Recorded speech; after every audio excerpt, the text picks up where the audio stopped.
ఈ విధంగా విధ్వంసకాండలు సృష్టించడం ఎంతవరకు న్యాయమో మీరు ఒకసారి ఆలోచించండి. ఎందుకంటే ఈరోజు ఎవరైతే సూసైడ్ చేసుకుంటామని చెప్పి టీవీల ముందుకి బెదిరించుతూ వచ్చారో వాళ్ళు జనసేన పార్టీలో ఎంత యాక్టివ్గా ఉన్నారు, ఆ పార్టీ అధ్యక్షుడితో కానీ పవన్ కళ్యాణ్తో కానీ నాదెండ్ల గారితో కానీ మిగతా వాళ్ళతో అతను ఆ పార్టీ కార్యక్రమాల్లో పాల్గొన్న ఫోటోలు మీరు ఫేస్బుక్లో చూడండి. అలాగే తెలుగుదేశం పార్టీ చంద్రబాబు నాయుడు గారు అంబేద్కర్ గారి పేరు నేను పెడతాను వస్తే అన్నారు. కానీ ఈరోజు పెట్టిన తర్వాత ఎందుకు ఈ విధంగా తాను ఒక మాట మాట్లాడతాడు, కింద క్యాడర్తో ఒకటి మాట్లాడిస్తారు? అంటే డబుల్ స్టాండర్డ్స్తో జనసేన అండ్ తెలుగుదేశం పార్టీ ఏ విధంగా వైఎస్ఆర్సీపీ పార్టీని పరిపాలనని అస్థిరపరచాలని ప్రతిసారి కూడా ఏదో ఒక కార్యక్రమం ద్వారా ప్రజలకు ఇబ్బంది కలిగిస్తూ ప్రభుత్వాన్ని బ్లేమ్ చేయాలనే ప్రయత్నం చేస్తుందో మనం కళ్ళారా చూస్తున్నాం. కానీ ఈరోజు ప్రజలు చాలా తెలివైన వాళ్ళు. ఇప్పుడు జరుగుతున్న ఇన్సిడెంట్ ఎవరు చేయిస్తున్నారో కూడా వాళ్ళు స్పష్టంగా అర్థం చేసుకోగలిగారు. ఎందుకంటే ఈరోజు ఒక ఎస్సీ మంత్రి ఇంటి మీద దాడి చేసి వాళ్ళ ఇళ్ళని వాళ్ళ వెహికల్స్ని అన్నిటినీ ఎలా ధ్వంసం చేసి తగలబెట్టారో మనం చూసాం. అలాగే ఒక బీసీ ఎమ్మెల్యే ఇంటిని తగలబెట్టింది మనం చూసాం. దీన్ని బట్టి స్పష్టంగా అర్థమవుతుంది దీని వెనక ఎవరున్నారని. ఇప్పటికే దాదాపుగా 50-60 మందిని మరి అరెస్ట్ చేయడం జరిగింది. ఇంకా దీని వెనక ఎవరున్నారో ఖచ్చితంగా ఐడెంటిఫై చేసి తప్పు చేసిన వాళ్ళు ఎవరైనా కూడా వదిలిపెట్టే ప్రసక్తి లేదు అని కూడా ఈ సందర్భంగా గట్టిగా చెప్తున్నాం. ఎందుకంటే అంబేద్కర్ గారు ఒక్క మన భారతదేశానికే కాదు ప్రపంచ దేశాలందరూ కూడా మెచ్చుకున్న ఒక మేధావి, ఒక మహనీయుడు. ఆయన బోధల్ని యూనివర్సిటీలో పాఠ్యాంశాలుగా పెట్టుకున్నారు. ఈరోజు మనం స్వేచ్ఛగా ఉన్నాం, మన హక్కులు మనం కాపాడుకోగలుగుతున్నాం, మనం ఇలా అందరం ఉన్నాము అంటే దానికి కారణం ఆయన రచించిన రాజ్యాంగం. అలాంటి గొప్ప వ్యక్తి పేరు పెట్టినప్పుడు ఇలా గొడవలు చేస్తున్నారు అంటే అది ప్రజలు కాదు. ఖచ్చితంగా దాని వెనక ఎవరున్నారనేది మీకు అర్థమైంది. ఇప్పటికే కొంతమందిని అరెస్ట్ చేయడం జరిగింది. ఇంకా మిగతా వాళ్ళు ఎవరైతే ఈ రౌడీ షీటర్స్ గొడవ చేస్తున్నారో వారి వెనక వీళ్ళని ఎవరు ప్రొవోక్ చేశారో వాళ్ళందరినీ కూడా బయటికి లాగుతాం. ఖచ్చితంగా అందరికీ బుద్ధి చెప్తాం. అండ్ పవన్ కళ్యాణ్ గారికి ఈరోజు నేను చెప్పదలుచుకున్నది ఒకటే, చంద్రబాబు నాయుడు గారు ఇచ్చిన స్క్రిప్ట్ని ఆయన ఇచ్చిన ప్యాకేజ్ కోసం మాట్లాడటం కాదు.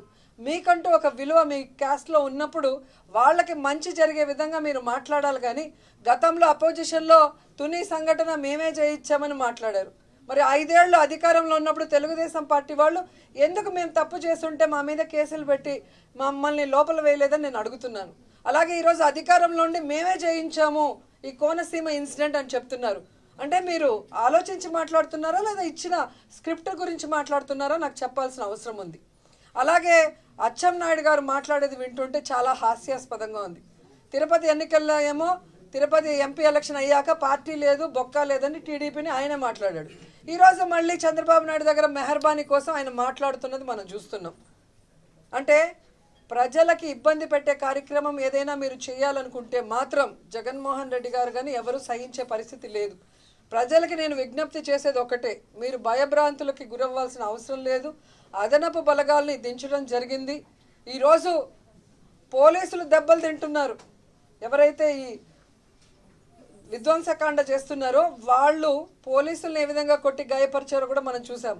అయినా పోలీసులు చాలా ఓర్పుతో వ్యవహరిస్తూ ప్రజలకి ఎక్కడ ఇబ్బంది కలగకుండా వాళ్ళ సేఫ్టీ కోసమే వాళ్ళు పనిచేస్తున్నారు. ఇప్పుడు అదనపు బలగాలు కూడా దించారు అండ్ అన్ని వెహికల్స్ ఇళ్ళు కూడా సీరియస్గా సెర్చింగ్ చేస్తున్నారు. కాబట్టి మీరు ఎవరు భయపడాల్సిన పరిస్థితి లేదు. సో మీరు ఇది జరుగుతున్నది ఎవరు చేస్తున్నారు ఎందుకు చేస్తున్నారు అనేది మాత్రం గమనించి భవిష్యత్తులో వాళ్ళు మీ దగ్గరకు వచ్చినప్పుడు ఓట్ల కోసం వాళ్ళ మూతి పగిలిపోయేలాగా మీరు బుద్ధి చెప్పాలని ప్రజల్ని కోరుకుంటున్నాను. అండ్ జగనన్న ఖచ్చితంగా ఈరోజు దావోస్కి మన రాష్ట్ర అభివృద్ధి కోసం పోయారు. ఈరోజు ఏ విధంగా పెట్టుబడులు తీసుకొచ్చి ఇక్కడున్న యువతకు ఉద్యోగ అవకాశాలు ఇస్తూ మన రాష్ట్రాన్ని అభివృద్ధి వైపుకు నడిపించాలన్న ప్రయత్నం చేస్తున్నారో మనం అందరం చూస్తున్నాం. సో జగన్ గారు దావోస్కి వెళ్ళారు కాబట్టి ఇప్పుడు మనం ఏం చేసినా జరిగిపోతుంది అనుకుంటున్నారేమో. జగనన్న ఎక్కడున్నా కూడా ఆయన దృష్టి అంతా కూడా ఆంధ్రప్రదేశ్ మీదే ఉంటుంది. ఇక్కడ ఎవరైనా ప్రజలకి ఇబ్బంది కలిగించే విధంగా అలాగే ప్రభుత్వానికి చెడ్డ పేరు తేవాలని విధ్వంసాలు సృష్టిస్తే మాత్రం సహించే పరిస్థితులు ఆయన లేరు అనేది కూడా తెలుసుకోమని చెప్తున్నాను. ఇన్ని మాటలు మాట్లాడితే ఏ ఆడదైనా ఏ విధంగా రాజకీయాల్లో ముందుకు నడుస్తుంది? ఏ విధంగా మహిళల కోసం ఫైట్ చేస్తుందో ఒకసారి మీరు ఆలోచించండి. మహిళలందరూ కూడా సిగ్గు లేకుండా ఈరోజు లోకేష్ ట్వీట్ చేస్తున్నాడు. ఏం తప్పు మాట్లాడాడు బండారు సత్యనారాయణ అని నేను ఈరోజు అడుగుతున్నా. 10 సంవత్సరాలు మీ పార్టీ కోసం పనిచేశా. 98లో ఎక్కడో ప్రచారానికి వచ్చానంటున్నాడు కదా. మా పార్టీ మనిషి కాదన్నప్పుడు ఎందుకు నన్ను ప్రచారానికి పిలిచారని చంద్రబాబు నాయుడు అడగండి. నా క్యారెక్టర్ బాగలేనప్పుడు ఎందుకు ఈ అమ్మాయి ప్రచారం మనకు పంపించేయండి అని ఎందుకు మాట్లాడలేదని అడుగుతున్నా. అంటే ఆ రోజు మీ పార్టీలో పనిచేసినప్పుడు మంచిదాన్ని, ఆ రోజు 99 ఎలక్షన్లో నేను కష్టపడి చంద్రబాబు నాయుడు ముఖ్యమంత్రి అయితే నేను గొప్ప నాయకురాల్ని, నేను గోల్డెన్ లెగ్ ఉన్న ఆడదాన్ని. ఎప్పుడైతే మీ పార్టీలో నుంచి నేను నచ్చక బయటకు వచ్చేస్తే నేను అవమానపడి రాజకీయంగా నష్టపోయి నేను కష్టాలు పడి నేను దండం పెట్టి మీ పార్టీకి నేను బయటకు వచ్చేస్తే వచ్చిన రోజు నుంచి నన్ను ఎలా టార్చర్ పెడుతున్నారు. ఐరన్ లెగ్ అని చెప్పి మొత్తము జగన్మోహన్ రెడ్డి గారి కుటుంబంతో సహా అందరు లీడర్లకి మెసేజ్లు ఫార్వర్డ్ మీరు చేసింది కాదా?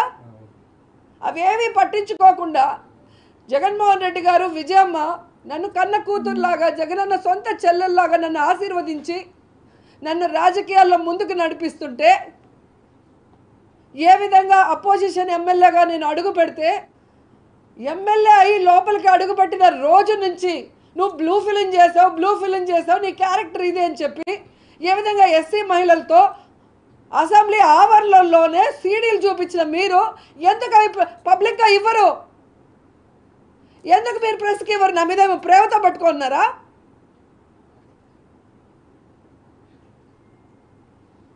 ఈరోజు సుప్రీంకోర్టులే ఆర్డర్ ఇచ్చినాయి ఆడదానికి నచ్చినట్టు బతకమని.